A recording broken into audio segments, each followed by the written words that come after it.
वक्फ को लेकर जो दर्द इसलिए है कि वक्फ की जमीन खिसक रही है, एक सत्यापन की सिर्फ बात है, इस बात से परेशानी है। आप क्या सोचते हैं? देखिए, जो प्रेजेंटेशन हो रहा है कि प्रेजेंट वक्फ एक्ट, उसमें ये नुकसान है, ये नुकसान है, ये नुकसान है, 20-30 तरह के नुकसान बताए जा रहे हैं।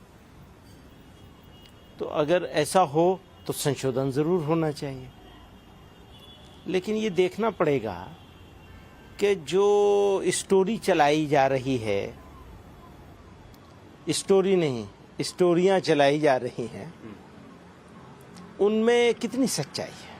अगर सच्चाई है ज़रा भी, तो हमारी सहमति होनी ही चाहिए। आपको झूठ लग रहा है? हमारे पास तो पॉइंट बाय पॉइंट हम बात कर सकते हैं इस सब्जेक्ट पर कि ये हरगिज़ जो बताया जा रहा है वैसा नहीं है। तो जब वैसा नहीं है तो फिर संशोधन की ज़रूरत क्यों है? मैं कुछ स्टेटमेंट्स आपके सामने कोट करता हूं और इस स्टेटमेंट्स आपको लगता है क्या कि ये ठीक है? अख्तरुल ईमान हैं, MIM के बिहार के प्रेसिडेंट हैं। वो कहते हैं मुसलमान अपने सिर धड़ की बाजी लगा देगा। सरवर चिश्ती कह रहे हैं क्यों सो रहे हो मियां, सड़क पर आना पड़ेगा। तौकीर रजा कह रहे हैं जमीनों का नहीं हमारे वजूद का मसला है। कल्बे जवाद कह रहे हैं हमसे टकराएंगे तो तबाह हो जाएंगे। सैफुल्ला रहमानी कह रहे हैं पूरे देश में आंदोलन करेंगे। साजिद रशीदी कह रहे हैं मुसलमानों से अपील, विरोध में उतरो। बात सिर्फ स्टेटमेंट की नहीं है, आप उनको सुनिए तो ऐसा लगता है कि वो मुसलमानों को भड़काने की कोशिश कर रहे हैं। इसमें 2-3 बातें हैं।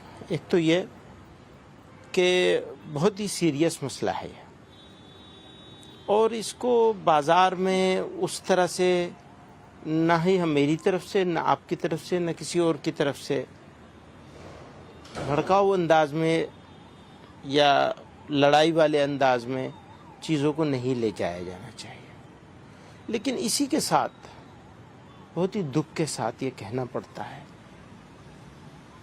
कि सिचुएशन सिर्फ औकाफ के मामले को लेकर नहीं, बल्कि मुसलमानों के सारे इश्यूज़ को लेकर, उनके बिजनेस को लेकर, उनके वजूद को लेकर, उनके चलने फिरने को लेकर, उनके खाने पीने, उनके ज़िंदगी गुजारने के तरीक़ों को लेकर, उनकी एजुकेशन को लेकर पिछले कुछ सालों में जिस तरह का इन्वायरमेंट बनाया गया है, और वो इन्वायरमेंट भी इस तरह बनाया गया कि कहीं ना कहीं सरकारी सरपरस्ती महसूस होती है इस तरह का इन्वायरमेंट क्रिएट करने में, तो लोग बहुत उलझन में हैं। आपको लगता है मोदी सरकार मुसलमानों के खिलाफ है? मैं ये नहीं कहूँगा कि सरकार मुसलमानों के खिलाफ है, लेकिन सरकार में बैठे हुए कुछ लोग ज़रूर ऐसे हैं जो अपने बयानों से, अपने आचरण से, अपने स्टेटमेंट्स से मुसलमानों को कोने में खड़ा करने की कोशिश नहीं कर रहे हैं सिर्फ, बल्कि कामयाब कोशिश कर दी है उन्होंने। अब इस कोशिश को नाकाम बनाना सरकार ही की जिम्मेदारी थी, है, और सरकार उसमें कामयाब नहीं नज़र आ रही। आप क्यों चाहते हैं कि वक्फ में किसी तरीके का कंट्रोल ना रहे? आप क्यों ये चाहते हैं कि सत्यापन जैसी व्यवस्था ना रहे? आप क्यों ये चाहते हैं कि मुसलमान या इस्लाम धर्म में ऐसी व्यवस्था हो जो किसी भी धर्म में नहीं है? क्या वक्फ जैसी व्यवस्था किसी दूसरे धर्म में? कह रहा हूँ कि ये तीनों चारों बातें जो आपने कही हैं वो रियलिटी के खिलाफ हैं। ख़ास तौर पर आप वक्फ के ऊपर हर सवाल का जवाब मुझसे ले लीजिए, मैं इसके लिए तैयार हूँ। तो सर आप बताइए, वक्फ जैसी व्यवस्था, हाँ। मसलन आप कहते हैं कि वक्फ के पास जितनी प्रॉपर्टीज़ हैं उतनी प्रॉपर्टीज़ किसी और के पास नहीं है। तीसरी बड़ी प्रॉपर्टी, यही मैं कह रहा हूँ, तीसरी सबसे बड़ी। तो 6,48,000 या 84,000 कुछ है एकड़ पूरे मुल्क में। इतनी तो सिर्फ 2 मंदिरों के पास आंध्रा और तमिलनाडु में है, सिर्फ 2 स्टेट में, बाकी तो गिना ही नहीं किया। एक और मज़े की बात है कि वक्फ बोर्ड बनाता कौन है? दिल्ली की जामा मस्जिद से नहीं बनता, या जमीयतुल उलमा हिंद के ऑफिस से नहीं बनता। हम तो एक मेंबर नहीं बना सकते। सेंट्रल गवर्नमेंट बनाती है या स्टेट गवर्नमेंट बनाती है, जितने भी औकाफ का होता है। हमारी डिमांड तो बहुत पुरानी है कि एसजीपीसी की तरह से इसमें इलेक्टोरल सिस्टम होना चाहिए और खुद मुसलमान बनाए। ये दान में दी हुई जमीनें हैं। इंडिया के रहने वाले हिंदी लोगों का आचरण है, हर धर्म के लोगों का ये एक आचरण है। सर, आप दान की जो बात कर रहे हैं, हाँ। एक इसमें ओवैसी ने इस पर बहुत कुछ बोला है कि यूजर बाय यूजर वाले क्लॉज को खत्म करने की बात आ रही है। अच्छा, आपके पास कागज मुझे नहीं है। ये बताइए, बिल्कुल मैं मुकाबला नहीं करना चाहता है हिंदू मंदिरों के मामले से, लेकिन वक्फ बाय यूजर को की बात खत्म कर दें, सारे धर्मों का खत्म कर दें, तो पता चलेगा आपको कि एक मंदिर 2000 साल से है, उसका पेपर कहां से लाओगे? नहीं मिलेगा आपको। लेकिन उसको वक्फ बाय यूजर ही नाम उसका कुछ भी हो, सर, आपने बिल्कुल यूजर में ही उसको आपने ठीक बात कही। बिहार का एक गांव है, पूरे गांव पर वक्फ बोर्ड ने दावा ठोक दिया। ठीक बात है। एक साउथ का केस साउथ है। का, वो दोनों केस हमारे मुझे मालूम है, बहुत मर्तबा में तो उसका आप जवाब दे चुका 1500 हूं। साल पुराना मस्जिद और उसे वक्फ बोर्ड कहते कि मंदिर जो है, मैं उसी को कह रहा हूँ। मेरा कहना यह है कि ये आधा परोसा जा रहा है लोगों को, और तो आपको वो दावा ठीक लगता है? आपको वो दावा ठीक लगता है बिहार के गांव का? एक बात, वही तो मैं कह रहा हूँ, दावा कोई भी करे, दावे को सिद्ध करने का जो प्रोसेस है, उस प्रोसेस में वो अगर झूठा दावा है वो कभी भी सिद्ध नहीं सर, कर लेकिन सकेगा। इसमें जिम्मेदारी तो जिस शख्स की जमीन है उसकी ज्यादा बन जाती है ना। वक्फ बोर्ड को कहाँ सिद्ध करना होता है? ना, अगर मान लीजिए कल को भाई, वक्फ वो बोर्ड तो कह दे कि बाकायदा- मेरी, हाँ, ऐसा नहीं है। हाँ। ये भी गलत ख्याल है, ये इसका भी जवाब है हमारे पास, और ये एक्ट ही के तहत है, उसी एक्ट के तहत है। ऐसा बिल्कुल नहीं हो सकता कि वक्फ बोर्ड आके यहाँ मेरे घर को कह देगा या मेरी मस्जिद को कह देगा या मेरे घर को ऑफिस को कह देगा कि जनाब ये तो वक्फ बोर्ड का है तो ले लेगा, या मंदिर को। मंदिर तो बहुत बड़ी चीज होती है। नहीं, ले नहीं लेगा। लेकिन क्या है कि अगर मान लीजिए वक्फ ने मेरे जमीन घर को कह दावा दिया कि किया दावा है, है, दावा तो किया मुझे तो सुना साबित जाएगा। करना पड़ेगा कि ये है। वो प्रोसेस चलेगा भाई, उस प्रोसेस के बगैर कैसे हो जाएगा? उस प्रोसेस में वक्फ बोर्ड को भी साबित करना पड़ेगा, उन्हें भी साबित करना पड़ेगा। जो मंदिरों के लिए जो कवानीन बने हुए हैं उसके लिहाज से वो वक्फ बाय यूजर इतने सालों से मौजूद है, वो साबित करना होगा उन्हें, और इन्हें भी साबित करना होगा कि ये कैसे इसे वक्फ कह रहे हैं। तो अगर ये मामला कोर्ट में ही अगर सीधे चला जा रहा है, अगर मान लीजिए, तो इससे क्या दिक्कत है? क्योंकि दूसरी ओर से ये बात बार बार कही जा रही है कि ऐसी ट्रिब्यूनल तो कहीं और व्यवस्था है नहीं, किसी और दूसरे धर्म में ऐसे ट्रिब्यूनल। वो ट्रिब्यूनल भी तो आप, यही तो मैं आपको समझाने की कोशिश कर रहा हूं कि वो डिस्ट्रिक्ट जज होता है। किसी डिस्ट्रिक्ट का, तमिलनाडु का, वो जिस गांव की आप बात बता रहे हैं, वहां के जिले का कौन सा डिस्ट्रिक्ट होगा, उस डिस्ट्रिक्ट का जज, डिस्ट्रिक्ट जज कौन होगा? वही होगा वक्फ ट्रिब्यूनल। मैं इसलिए ये बात बार बार आपसे पूछ रहा हूं। अब ये लोग समझाते हैं कि वक्फ ट्रिब्यूनल का मतलब ये है कि मौलाना महमूद मदनी के पास आ जाएगा या वक्फ बोर्ड के पास। एक तो मौलाना महमूद मदनी के पास तो वक्फ बोर्ड भी नहीं है। आपने वक्फ बोर्डों को पॉलिटिकल चमचों के हवाले कर रखा है और वो जमीनें बेच रहे हैं, बेचते चले आए। उन्हीं सबको रोकने के लिए ये कानून बनाया गया है, और तो ये रुक गया बहुत कानून पुराना से? नहीं है, काफी कुछ रुका है, काफी कुछ प्रोटेक्शन हो रहा है। हालांकि जितना होना चाहिए उतना फिर भी नहीं हो रहा है। क्यों? आपने गलत लोगों को बिठा रखा है, वो गलत तरीके से चयन करते हैं। एक महिलाओं की एंट्री का लंबी मसला लड़ाई है। महिलाओं की एंट्री का मसला हाँ, है। होना चाहिए, महिलाओं की एंट्री होनी चाहिए, वो एक प्रोसेस होना चाहिए। हम तो यही कहते हैं, आप एक्ट बनाइए एसजीपीसी की तरह से, उसका चयन करने का, उसके इलेक्ट करने का सिस्टम बनाइए, बजाय इसके कि केजरीवाल साहब और अखिलेश साहब और योगी साहब और नीतीश साहब अपनी पसंद के लोगों को ले आए। क्या मतलब है इसका? बड़ी संख्या में मुसलमान इससे पीड़ित हैं। जयपुर में एक खानदान है, नग्गा मियां मस्जिद, शायद आप जानते होंगे। वहां से मुस्लिम परिवार को ही हटा दिया। वो 200 साल से रह रहे हैं, उनको वहां के हजरत साहब ने दिया हुआ था। इसी तरीके से कई सारे ऐसे उदाहरण कई जगहों से हमने रिपोर्ट्स कराई हैं जहां पर मुसलमान पीड़ित हैं। ये मुसलमान कैसे पीड़ित होगा? हटा दिया उनके परिवार को। जयपुर की रिपोर्ट है सर। वो गलत कर रहे होंगे तो हटाया गया होगा। और ये भी नहीं, हो वो सकता 200 है। साल से रह रहे हैं वहां अरे पर। भाई 200 साल से रह रहे हैं, लेकिन वक्फ की जमीन पे क्यों रह रहे हैं? क्यों रहेंगे वक्फ की जमीन पे? वो तो उसी काम के लिए होनी चाहिए, वो गरीबों के लिए, किसी एक परिवार के लिए नहीं है। तो वक्फी जमीन पर दुकानें बन जाती हैं, वो ठीक है? हाँ, दुकान बने और उसका किराया आए, उसको मार्केट रेट पे किराया पे चलाया जाए और उससे गरीब लोगों की मदद हो। यही तो मैं कह रहा हूँ कि पूरी तरह अभी भी यूज नहीं हो रहा है, इसको और अच्छा किया जाना चाहिए, बजाय इसके और खराब कर मतलब आप ये मानने को तैयार नहीं है कि मुसलमान पीड़ित हैं वक्फ बोर्ड की? आप ये बात आप कह करके मुझे भी उसी जगह खड़ा कर रहे हैं जहां और दूसरे 4-5 नाम आपने लिए। आप ये मत कहिए। मैं ये कहना चाहता हूं जो रीजनेबल चीज हो वो जरूर आनी चाहिए, लेकिन ये कानून अनरीजनेबल तरीके से और गलत बुनियादों पे लाया जा रहा है। पहले वो बुनियादों को ठीक कीजिए। ठीक है, मैं एक सवाल और कह रहा हूं, क्योंकि एक मौलाना की बार बार चर्चा होती है, मैं पूछ ही लेता हूं, कई सारे का मैंने नाम ले लिया। मौलाना तौकीर रजा, वो कह रहे हैं मुसलमानों सड़क पर आ जाओ, वक्फ को लेकर उनसे सवाल पूछा गया, कह रहे हैं आरएसएस आतंकी संगठन है, वही सब करवा रहा।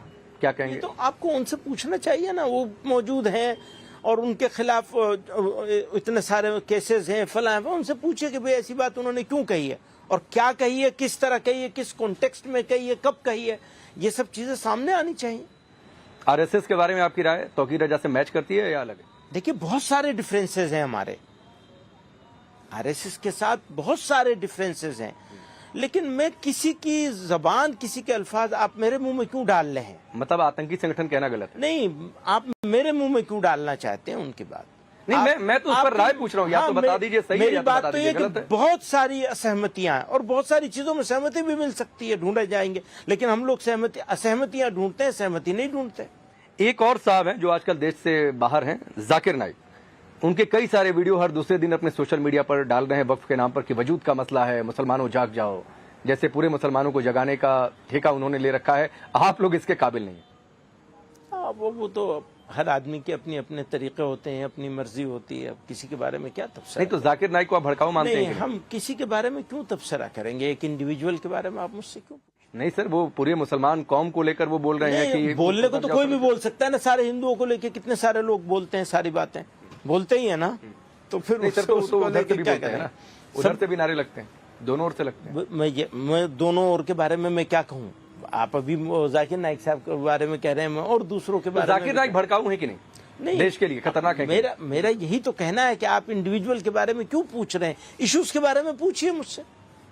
अच्छा, आपने एक कानून बनाने की मांग रखी है, इस्लामोफोबिया, आप कह रहे हैं कि इस पर एक कानून बन जाना चाहिए, तो आप ये टर्म ही क्यों लेकर आ रहे हैं? आपको लगता है कि इस देश में इस्लामोफोबिया जैसी चीज है? मैं ये कह रहा हूं कि हेट क्राइम, हेट स्पीचेस, इसके खिलाफ कानून आना चाहिए। इसमें क्या बुराई है? मैं हेट के बारे में बात कर रहा हूं। नहीं, हेट के बारे में आप बात करें, ठीक है, बस, लेकिन आप कहें कि इस्लामोफोबिया पर कानून आना चाहिए। भाई मैं तो हेट क्राइम के बारे में बात कर रहा हूं, जो इस्लामोफोबिया पर नहीं आना चाहिए। भाई इस्लामोफोबिया भी, इसमें आज की तारीख में सबसे ज्यादा इंसिडेंट, सबसे ज्यादा इश्यूज इस्लामोफोबिक है। आपको लगता है कि देश में, हिंदुस्तान में इस्लामोफोबिया है?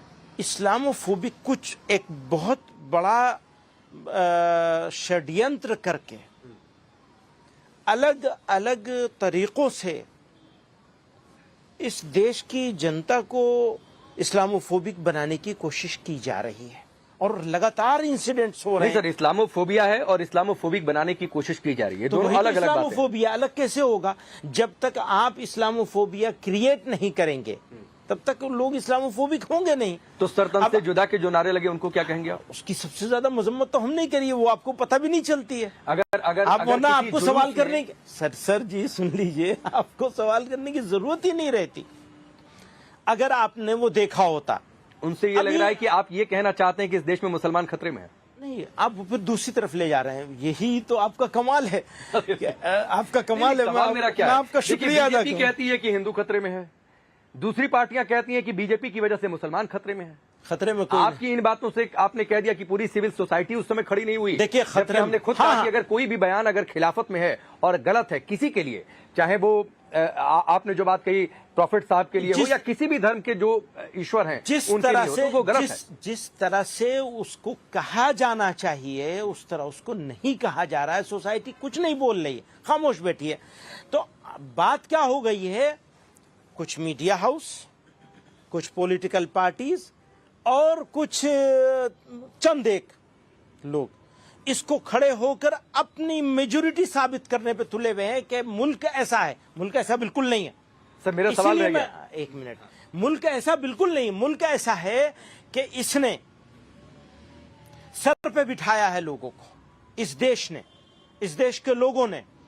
और मैं हमेशा ये बात कहा करता हूं, जब भी कहीं बाहर से आता हूं, मुझे वहां के फूलों में वो खुशबू नहीं मिलती जो इस मिट्टी में मिलती है। और ये क्यों कहता हूं? ऐसा नहीं है कि मैंने इत्तेफाक से कह दी है ये बात। आज भी मैं इस बात को कहना चाहता हूं, मेरा यकीन है इंडियन मुस्लिम्स के लिए इंडिया से अच्छी जगह नहीं है। आज तो सर मैं फिर भी कहता हूं। क्यों, मेरा सवाल रह गया कि लेकिन- क्या इस देश में मुसलमान खतरे में है, आप मानते हैं सर? मैं तो इस सवाल का जवाब ही देने में इतनी सारी तो सर बातें हाँ या कर ना रहा में हूं। बता दीजिए ना। हाँ ना में क्या बात है? मेरा ये कहता हूं बकवास है ये सब, ना हिंदू खतरे में ना मुसलमान खतरे में। लेकिन जो सिचुएशन है बहुत गंभीर है, खतरे में डालने की कोशिश हो रही है। बहुत गंभीर सिचुएशन है। उस सिचुएशन को ठीक तरीके से एड्रेस करना होगा, और खास तौर से पांडे जी आप जैसे लोगों तो को। सर ये सिचुएशन आपको तब नहीं समझ में आती है जब सूरत के एक पंडाल में एक समुदाय जाकर वहां पर पत्थरबाजी कर देता है गणेश पूजा के दौरान, ठीक है, और उसमें मदरसे की इन्वॉल्वमेंट खुलकर सामने आती है, आती है जो बिल्कुल। अभी तक इन्वेस्टिगेशन की हाँ, वो बात ठीक है। है। लखनऊ में घर में घुसकर गणेश मूर्ति तोड़ दी जाती है। मांड्या में आप जाकर देख लीजिए जो तस्वीरें वहां पर सामने आई। उससे हिंदू खतरे में आ गया है। नहीं, मैं ये बिल्कुल नहीं कह रहा हूं। अच्छा, आप ये चाहते मैंने हैं- ये बिल्कुल नहीं कहा आप सर। ये चाह- तो उनको आप ये किसने समझ- प्रोवोक किया सर? आप ये समझ रहे हैं, आप ये समझ रहे हैं कि हम लोग उसका विरोध नहीं कर रहे हैं। नहीं, मैं आपकी राय, क्योंकि आपको इस देश के आपके कौम की एक राय बहुत कर बड़ी रहे- आबादी राय आपको लेने के- फॉलो करती है सर राय लेने के लिए सवाल दूसरी तरह से होगा, फिर वो इस तरह सवाल नहीं होगा जिस तरह आप सवाल कर रहे हैं। ये सवाल तो आपका, अगर मैं इस पर जरा भी राय दूं तो इसका मतलब ये होगा कि मैंने ये मान लिया कि सारा काम मुसलमान ही कर रहा है। तो ये वो मेरी राय लेनी है, वो दूसरी तरह आप सवाल करेंगे। और मेरे ऊपर, मेरे सर पे रख देना है तो सवाल इसी तरह होगा जैसा आप कर रहे हैं सर। तो इस तरह नहीं बल्कि उस तरह बात होगी कि जैसे, देखिए देश हम सबका है, हम सबको मिलके इसको करना है। अब मैं बहुत दो टूक बात कहना चाहता हूं, और हमेशा कही ये बात, इसमें लगी लिपटी रखने वाली कोई बात नहीं। अगर कोई मुसलमान किसी इबादतगाह पर, किसी इबादत की जगह पर, किसी इबादत के मौके पर, या किसी इंडिविजुअल पर, या किसी के घर में, या किसी के चलते रास्ते में कोई अपमान करे, बेइज्जती करे, बदतमीजी करे, वो इस काबिल है कि दूसरों को जितनी सजा मिलती है उसकी दुगनी सजा उसे। सर। लेकिन मैं आप कहेंगे कि मेरे सवाल पूछने का तरीका गलत है। जब कार्रवाई हुई सूरत के मामले में, जब कार्रवाई हुई लखनऊ के मामले में, घर में ताले बंद करके छिपे हुए थे, निकाला गया, लोग कह रहे हैं पुलिस ने क्या कर दिया। ये कोई तरीका है क्या? कहा, किसने कहा? बहुत सारे लोगों ने कहा। ना किस मेरे डिबेट शो में बहुत सारे लोग। अब वो तो आपके डिबेट शो में किस तरह के लोग आते हैं मुझे नहीं मालूम किसने क्या कहा है, ये तो आप ही अच्छा, ज्यादा वक्त पर बेहतर जो जाने। चर्चा चल रही थी उसमें एक बात रह गई, क्योंकि एक अलग तरीके का माहौल, तस्वीरें कभी हिमाचल से आ रही हैं, कभी अलग अलग उत्तराखंड से तस्वीरें सामने आ रही हैं। मस्जिद अवैध बनी थी, वक्त कह रहा है कि नहीं सही है। इस पर आप क्या कहना चाहेंगे? देखिए, ये तो अब हर जगह बहुत सारी इबादत गाहों को लेकर बहुत सारे मसले चल रहे हैं, तो ये मैटर ज्यादातर सबजुडिस है। तो जो सबजुडिस मैटर हो उसके बारे में मुझे नहीं लगता कि मुझे कुछ ज्यादा बात करनी चाहिए। लेकिन आपने सबजुडिस की बात कही, एक और मामला सबजुडिस है, लेकिन मैं चाहूंगा कि आप उस पर राय दें, क्योंकि उस पर स्टेटमेंट आया है, और स्टेटमेंट है मुख्यमंत्री योगी आदित्यनाथ का। और वो बयान आज का ताजा बयान है, बयान है ज्ञानवापी पर, कि ज्ञानवापी को मस्जिद कहना गलत है, ज्ञानवापी तो साक्षात विश्वनाथ है। देखिए, ये उनकी अपनी एक राय है, अब किसी की अपनी राय है तो वो राय देगा, तो उसके ऊपर मैं क्या तफसील। आपकी राय क्या है? मैं यही कह रहा हूँ कि मैटर सब जुडिस है, और लोकल कमेटी उसकी लड़ाई लड़ रही है, वो राय देंगे इसके बारे में। पहले भी सब जगह कहता रहा हूँ, ये दोनों मामले, मथुरा वाला भी, काशी वाला मामला भी, इसमें नेशनल लीडरशिप को और दूसरी जगह बैठे हुए लोगों को दखल नहीं देना चाहिए, वो लोकल कमेटियों को देखना चाहिए उसे। ठीक है। कई सारे यूपी से चूंकि बातचीत उठी है, तो हलाल प्रोडक्ट को लेकर बहुत सारी बातें हुई हाल फिलहाल में, कई चीजों को बैन भी किया गया। तो ये कौन सर्टिफाई करता है सर, हलाल, झटका? और फिर लोग ये पूछते हैं कि मतलब तेल भी हराम हो गया, टूथपेस्ट भी हराम हो सकता है, झाड़ू भी। पहली बात यह है कि हलाल और हराम, इसका ताल्लुक सिर्फ झटके और हलाल से नहीं है। पाक चीज हो या नापाक हो, पानी भी पाक नापाक हो सकता है। ये पानी पाक होगा अगर इसके अंदर इसको गलत तरीके से रिफिल किया गया है, डाला गया है इसमें, या जिस केमिकल से इसको साफ़ किया गया, अगर पानी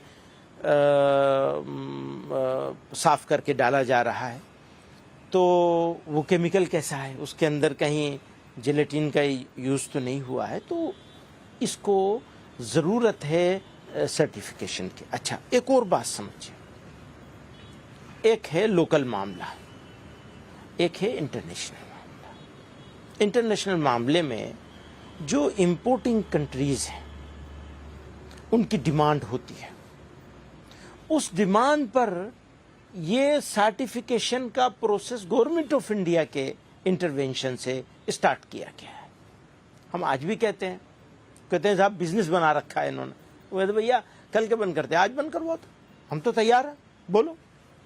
तो हमें इसमें हम नंबर एक, कोई गलत काम नहीं कोई कर रहा है, अगर कोई कर रहा है तो उसको सज़ा मिलेगी। अब तो STF वाले सब उसको देख रहे हैं, मैं भी उसमें 2 मरतबा जा चुका हूँ वहाँ पे, और मैं उनको भी कह के आया हूँ, आपसे भी कह रहा हूँ, आपके माध्यम से सब लोगों तक के पहुँचाना चाहता हूँ कि कल का बंद करते आज बंद कर देंगे। लेकिन एक बात याद रखिए, हम अगर ये पानी पाक नहीं है तो हम इसका यूज भी नहीं कर सकते, इवन हाथ मुंह धोने के लिए भी यूज नहीं कर सकते, हमारा हाथ भी नापाक हो जाएगा। अच्छा, योगी आदित्यनाथ की बातचीत चली थी, मैं एक सवाल पूछता हूं कि आपके हिसाब से मुख्यमंत्री योगी आदित्यनाथ मुसलमानों के लिए बेहतर हैं या बदतर हैं? देखिए, सिर्फ मुसलमान के पॉइंट ऑफ व्यू से आप क्यों देखते हैं किसी? क्योंकि सर यही नैरेटिव सेट किया जाता है कि वो भगवादारी हैं, वो मुसलमानों के खिलाफ हैं। आप नहीं बोलते हैं, कोई आपकी कौम से बहुत सारे नेता हैं जो लोग बोलते हैं। बिल्कुल कहता हूं, कोई किसी भगवादारी को भगवादारी होने की वजह से मुसलमानों का विरोधी माना जाए, ये गलत बात है। किसी भगवादारी को भगवादारी होने की वजह से मुसलमानों तो का मैं क्या मानूं, योगी मुसलमानों के लिए बेहतर है कि नहीं? वही मैं कह रहा हूं आपसे, आप मुसलमान की बात क्यों पूछते हैं, स्टेट की बात पूछिए।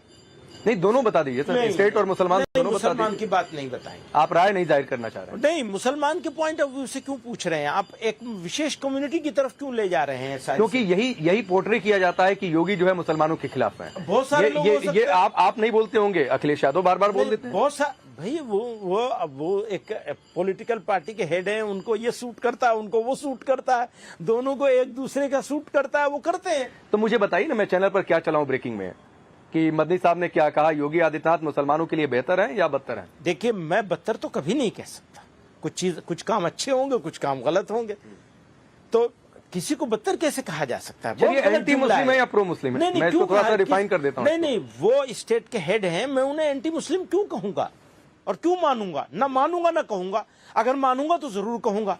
मतलब आप नहीं मानते हैं? नहीं, मैं किसी भी हेड को, जो स्टेट को हेड कर रहा हो या कंट्री को हेड कर रहा हो, आप मोदी जी के बारे में पूछेंगे फिर तो मैं क्या कहूंगा? मैं पूछूंगा, लेकिन आखिर में मैं कह रहा हूं, मैं नहीं कहूंगा इस बात को। अच्छा, एक माहौल, चूंकि वक्फ की बात आ जाए या फिर सरकार कुछ भी नया लेकर आए, ट्रिपल तलाक बिल लेकर आई, या फिर असम की मैं चर्चा कर लूं जहां पर बहुविवाह को बंद करने की बातचीत सामने आई, वो एक एक्ट लेकर आ गए, तो तुरंत सड़क पर उतर जाते हैं। ये माहौल बना दिया जाता है कि इस देश में सब कुछ मुसलमानों के खिलाफ हो रहा है। हो ही रहा है, बहुत कुछ, सब कुछ नहीं लेकिन बहुत कुछ हो रहा है। जब हो रहा है तो कहा जाए बहुविवाह बंद करना मुसलमानों के खिलाफ हो गया। नहीं, बहुविवाह के ऊपर आप स्पेसिफिक अगर बात करना चाहते हैं तो वो अलग सब्जेक्ट है। हमारा ये कहना है कि आज़ादी के ज़माने में जब ये बात चल रही थी कि मुसलमान इस मुल्क में रहेगा या जाएगा, तो हमने इस देश को चूज किया था। यहीं रहे हैं, इसी गली की है खाक से यहीं खाक अपनी मिलाएंगे, किसी शायर ने उसी जमाने में कहा था। तो हमने इंडिया को चूज किया था और इंडिया के फाउंडर्स ने ये कमिटमेंट किया था हमारे साथ कि मजहबी मामलात में दखल नहीं दिया जाएगा। मैं बहुविवाह का पक्षधर नहीं हूं और मुसलमान भी इसको अपने आचरण में नहीं लाए हुए हैं। ये आप सर्वे से पता चल जाएगा आपको, उनके आचरण में नहीं है। मान लो अगर आचरण में होता है, एक बहुत बड़ी परसेंटेज इसमें मुब्तला होती है और इससे सोशल डिसऑर्डर हो रहा होता, तो उसको जरूर किया जाना चाहिए था, कुछ ना कुछ चिंतन करना चाहिए था। तो फिर तो विरोधी नहीं होना बैठना चाहिए। हाँ, वही आपस में बैठते। नहीं, फिर तो बहुविवाह बंद हो जाए, इस पर विरोधी नहीं होना चाहिए। वही तो मैं कह रहा हूं, जब है नहीं कोई चीज, अननेसेसरी जबरदस्ती एक ऐसा काम किया जा रहा है जिसको उस जमाने की लीगी कहा करते थे। तुम यहाँ रह रहे हो, सुनिए, हाँ। तुम यहाँ रह रहे हो, तुम्हारे साथ ये होगा, ये होगा, ये होगा, ये होगा, ये होगा। आप उसको सच करने पे तुले हुए हैं कि जिन्ना ने जो कहा था वो सारा सही है। नहीं सर, तो लेकिन आपने कोने में खड़ा मदनी साहब, आप दोनों तरीके की बातें कर रहे हैं। आप कह रहे हैं ऐसा होता भी नहीं है, फिर आप विरोध भी नहीं कर रहे हैं, आप समर्थन भी नहीं कर रहे हैं ना कि नहीं होता है, लेकिन एक इस्लामिक लॉ है, आप उसको क्यों तोड़ना चाहते हैं, क्यों खत्म करना? तो आप चाहते हैं शरीयत के हिसाब से देश चले? नो भाई, देश तो मुसलमान शरीयत के हिसाब से चल रहा है, वो चलेगा। देश के हिसाब से चलेगा, अपने संविधान से चलेगा, कानून से चलेगा, वो चल रहा है। उसमें प्रॉब्लम कहां से आ रही है, यही तो मेरा सवाल। अच्छा, एक चीज और है, चूंकि मैं उधर चला ही गया, एक और मसला है, मैं बहुत ज्यादा समय आपका नहीं लूंगा। एक और मसला है कि लड़कियों की विवाह की उम्र क्या होनी चाहिए। चूंकि असम की बातचीत आई तो वहां पर यह हुआ कि अब जो नाबालिग हैं उनका रजिस्ट्रेशन नहीं हो पाएगा। रजिस्ट्रेशन नाबालिग बच्चियों का निकाह बिल्कुल नहीं होना चाहिए। तो आप ये मानते हैं कि 18 के नीचे अगर कानून ये कहता है कि 18 की बात तो अलग है, 21 भी करने जा रहे हैं, शायद हो भी है, हिमाचल में हो गया। हाँ, तो वो ठीक है। वहां तो कांग्रेस की सरकार ने किया। तो मेरा कहना यह है कि नाबालिग बच्ची का निकाह बिल्कुल नहीं होना चाहिए। उम्र क्या होनी चाहिए? उम्र तो हमारे अभी हाई कोर्टों ने, कितने हाई कोर्ट ने, 3 हाई कोर्ट हैं गालिबन, मैं आपको भेज दूंगा। नहीं, मसला तो सुप्रीम कोर्ट में भी है। हाँ, उन्होंने फैसला कर दिया कि पुबर्टी के लिए एज नहीं है, बल्कि एक खास सिचुएशन है, लड़के के लिए भी लड़की के लिए भी। ये जो जुवेनाइल एक्ट है ना, मुझे उसके ऊपर भी एतराज है, बहुत सख्त एतराज है। मैं कहता हूं जुवेनाइल एक्ट जो है वो उम्र के हिसाब से नहीं होना चाहिए, पुबर्टी के हिसाब से होना चाहिए। तो आप ये नहीं एक्सेप्टेड। तो मदनी साहब, आप इतनी प्रोग्रेसिव सोच रखते हैं, हाँ। जमीयत को आप हेट कर रहे हैं और आप ये चाहते हैं कि अगर कोई लड़की अगर कोई लड़की जो है 15 साल की उम्र में भी अगर विवाह के लायक आपके हिसाब से हो जाए तो शादी निकाह हो जाने चाहिए। सर, मेरी सोच के को तो आप कभी प्रोग्रेसिव मान ही नहीं सकते। नहीं, मैं मान आप कई बार खुलकर बोल रहे हैं। मुझे आपको स्पेसिफिक सवाल पर कोने में ले नहीं तो सर देखिए, तो सर अच्छा चलिए मान लीजिए कि मैं नहीं मानता हूं, तो आप तो अपने को प्रोग्रेसिव मानते हैं ना? नहीं, मैं नहीं मानता। आप भी नहीं मानते? मैं आप इसलिए कि आपके सामने बैठा हूं, तो मेरे मानने से क्या होगा? आप जो मानेंगे वो चलेगा, मार्केट में वही बिकेगा जो दिखेगा, और वो आप दिखा वो रहे हैं। नहीं सर, मैं तो आपको दिखा रहा हूं। सर, मैं आपसे कहता हूं, ये बहस नहीं है कि 15 साल की है, बहस ये है कि पुबर्टी हो तो वो नहीं। तो सर ये बहस होती है ना। अच्छा, और मुख्तलिफ कोर्टों ने इसके ऊपर टिप्पणियां भी की हैं, लिखा भी है। आगे जाकर के मुझे इस बात का यकीन है, बल्कि मुझे और आपको मिलकर के ये तहरीक चलानी चाहिए, जुवेनाइल एक्ट के लिए भी और इसके लिए भी, दोनों। जुवेनाइल एक्ट में जो एज को रख दिया है और उसकी वजह से बहुत सारे क्राइम हो रहे हैं, खासतौर से रेप के क्राइम, स्पेशली रेप के क्राइम हो रहे हैं, आसानी से छूट जाते हैं वो। प्लीज आप हमारी बच्चियों के साथ खिलवाड़ मत कीजिए। तो सर हमारी से मुराद ये इस देश की बच्ची। मदनी साहब, 15 साल की उम्र में एक लड़की को वैवाहिक जीवन नहीं कह रहा नहीं, तो क्यों अगर आपके हिसाब से अगर उसको कल को आप 12 साल कहेंगे, 15 कहेंगे, बिल्कुल ये बात उठे, बिल्कुल सही बात है। नो, मैं उसकी बात नहीं कर रहा हूँ, मैं एक सिद्धांतिक बात कर रहा हूँ। आप इसलिए कि शरीयत में बात ले जा रहे हैं, इसलिए कि इस्लाम में। भाई इस्लाम की बात ही नहीं कर रहा हूँ मैं कहा इस्लाम की बात कर रहा हूं? आप मुझे जबरदस्ती मेरे मुंह से इस्लाम की बात करवाना चाह रहे हैं। भाई साहब, हम इस मुल्क में रहते हैं, हम सब इस मुल्क के शहरी हैं, हमारे सामने हमारी बहनों बच्चियों के साथ ऐसे ऐसे वाक़े हो रहे हैं दर्दनाक। कुछ दिखते हैं, कुछ दिखते नहीं है। कलकत्ता वाला हमको बहुत दिख गया, उत्तराखंड वाला हमको नहीं दिखा, तो हमको दिखता भी नहीं है। सिलेक्टिव है हमारी, वो चश्मे भी हमारे सिलेक्टिव है।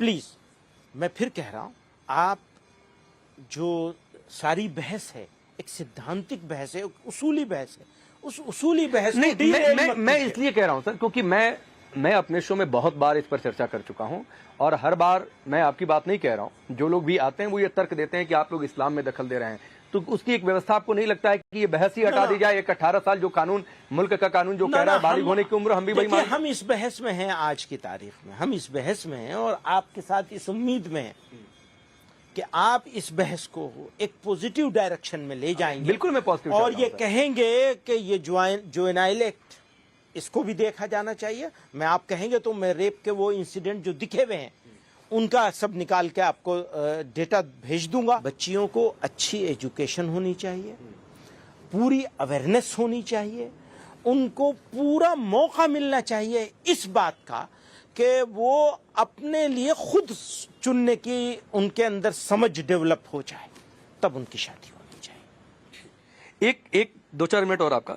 हिजाब पर भी विवाद हुआ, स्कूल कॉलेज में बहुत सारा मसला उठा, महाराष्ट्र में भी सुप्रीम कोर्ट ने एक डायरेक्शन भी उसको लेकर दिया। क्या आप मानते हैं कि ड्रेस कोड का पालन होना चाहिए या नहीं होना चाहिए? किसी एजुकेशनल इंस्टीट्यूट की मैं बात कर रहा हूं, सार्वजनिक जगहों पर नहीं। सार्वजनिक जगह पर तो ठीक है, जिसका जो नियम है वो पालन करें धर्म के हिसाब से। देखिए, यही तो सब लोग बोल रहे हैं, साहब हमारा इंस्टीट्यूट है तो हम जो है वो करेंगे। तो आपने एक बच्ची को जो पढ़ती नहीं थी, उसने पढ़ना शुरू किया। समाज की में एक सेक्शन ऐसा पैदा हुआ जिसकी बच्चियों ने कहा हम पढ़ेंगे। आपने कहा हम तुम्हारा हिजाब नोच लेंगे ड्रेस कोड के नाम पे। जो भी कह रहे हैं ड्रेस कोड का हवाला दे रहे हैं। अरे भाई, उसका कलर फिक्स कर दीजिए, उसका डिजाइन फिक्स कर दीजिए। बहुत सारे तरीके हो सकते हैं एकोमोडेट करने के। आप एकोमोडेट करने के लिए तैयार नहीं हो और मैं कहता हूं मेरी बच्चियों को हर हाल में मुझे पढ़ाना है, तो फिर अब मुझे यही करना पड़ेगा कि मैं कहूंगा कि भैया अपने लिए बनाओ। तो कितने बना लेंगे, ये भी है। तो आप ये चाहते हैं कि एक स्कूल में, एक क्लास में कोई मुस्लिम है वो हिजाब पहन कर जाए, कोई हिंदू है वो धोती कुर्ता में तिलक लगा कर आए, इससे क्या यूनिफॉर्मिटी रहेगी? बहुत अच्छा रहेगा। अगर कोई हिंदू तिलक लगा के आता है तो फिर एक जैसी एक समान कैसे? टीचर के लिए जो पढ़ा रहा है, शिक्षक है, उसके लिए तो सारे छात्र, चाहे वो हिंदू है, मुस्लिम है, सिख है, ईसाई है, उसके लिए तो सब एक जैसे एजुकेशन देगा। अच्छी बात है, बिल्कुल। तो इससे यूनिफॉर्मिटी कहां रहेगी? होने चाहिए। तो कैसे एक जैसे कपड़े से थोड़ी, अगर पहनावा अलग अलग हो गया तो? नहीं, पहनावे से थोड़ी यूनिफॉर्मिटी आएगी। मतलब आप स्कूल ड्रेस के खिलाफ हैं? नहीं, मैं फिर वही बात, आप एक बात को फौरन उचक कर दूसरी तरफ चले जाते हैं। क्योंकि आपने कह दिया कि हिंदू को ये वो धोती कुर्ता तिलक में आए और मुस्लिम लड़कियां हिजाब पहन कर आए। नो, ऐसा नहीं है। बल्कि हम ये कहना चाहते हैं कि बच्ची आज की तारीख में, अब मान लीजिए कि मैं कुर्ता पैजामा पहन के जाऊं, आप उसको रोकिए, बिल्कुल रोकिए। नहीं, कुर्ता पैजामा नहीं चलेगा। अगर ग्रे कलर की पैंट है, व्हाइट शर्ट है, तो वो तुम्हें वही पहन के आना पड़ेगा। लड़की को भी आप यही कह सकते हैं, और ऐसा बहुत जगह है, ऑलरेडी है।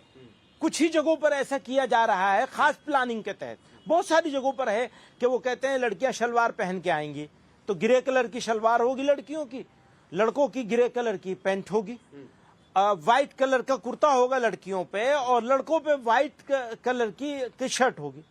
क्या प्रॉब्लम है अगर उसमें वो व्हाइट कलर की या ग्रे कलर का उसको आप इजाजत दे दे? देखिए, ऐसा है, आपको ये अभी भी नाजायज लगेगा, मैं जानता हूं, इस वजह से कि आप वो फीलिंग्स को और लड़कियों की प्रॉब्लम को नहीं समझ पा रहे हैं। तो हिंदू और मुस्लिम लड़कियों की अलग अलग प्रॉब्लम होती है। हाँ, यकीनन। आज तक तो मुसलमान अपनी बच्चियों को पढ़ाने के लिए तैयार नहीं थे। मुश्किलों से तो वो तैयार हुआ है, फिर कहते हैं नहीं, इसको तो हिजाब उतार के जाना पड़ेगा, तो वो प्रॉब्लम होगी। वो लड़की बेचारी रोती बहुत नहीं मदनी साहब, बहुत सारे आप देश हम में यही कहते हैं, ये आजादी दे दीजिए, लड़कियां फैसला करें उन्हें हिजाब पहनना है या नहीं। एक छोटा सा टिप्पणी आपकी, देश में कई सारे नारे लगे कई जगहों पर कि हिंदुस्तान में रहना है तो या रसूल कहना है, कई सारे इस तरीके के नारे। ऐसा कोई नारा मेरे इल्म में नहीं। रायबरेली में बिल्कुल, रायबरेली में लगा था ना, मैं नहीं मानता। कई आपके कौन से लोगों ने विरोध भी किया। मैं ये भी कह रहा हूँ विरोध, मैं नहीं मानता इस बात को कि ऐसा कोई लगा है, और लगा है तो बहुत बदकिस्मती की बात है, चाहे इधर से लगाओ चाहे उधर से लगाओ। बिल्कुल ठीक बात है। अब आपने कहा था कि मोदी पर भी पूछेंगे, तो मैं पूछ ही लेता हूँ। प्रधानमंत्री मोदी और बीजेपी को लेकर यह बार बार पोर्ट्रे किया जाता है कि वो मुसलमानों के खिलाफ हैं, वो सत्ता में रहे तो फिर तो हिंदू राष्ट्र बन जाएगा। मैंने पहले जवाब दिया आपको, मुसलमानों के बारे में बात मत करिए, बल्कि देश के बारे में बात करिए। देश में यकीनन उनके हाथ से बहुत से अच्छे काम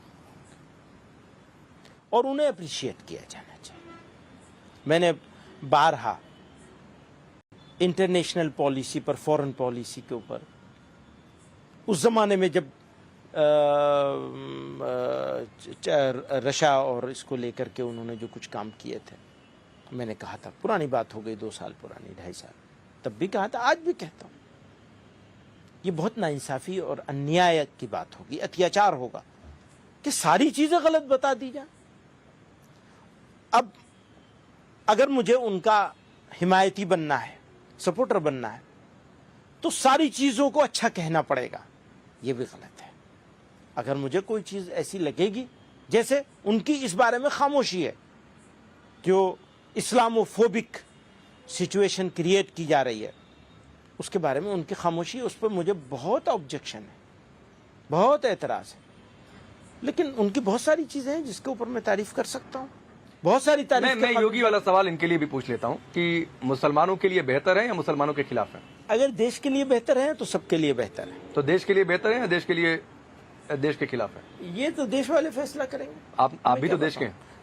मैं यही बता रहा हूँ ना कि आप मुझसे मुसलमानों के कॉन्टेक्स्ट में इस तरह से सवाल करेंगे तो मेरे लिए बहुत मुश्किल होगा ये बात कि मैं ये कहूँ कि बहुत बदतर है। ये कैसे हो सकता? कोई आदमी नहीं तो चलिए मैं इसको थोड़ा सा डिफाइन कर देता हूँ। एंटी मुस्लिम होने का नैरेटिव जो विपक्षी पार्टियां सेट करती हैं, वो सिर्फ वोट बैंक के लिए सेट करती हैं या प्रधानमंत्री मोदी एंटी मुस्लिम है? क्योंकि वो कहती हैं कि ये मस्जिदों में नहीं जाते हैं, मुसलमानों से बात नहीं करते हैं, जबकि हमने अगर वो मस्जिदों में जाने लगेंगे, अगर वो मस्जिदों में जाने लगेंगे, अगर वो रोजा इफ्तार कराने लगेंगे, अगर वो टोपी पहनने लगेंगे, तो क्या मुसलमानों के लिए बहुत अच्छे हो जाएंगे?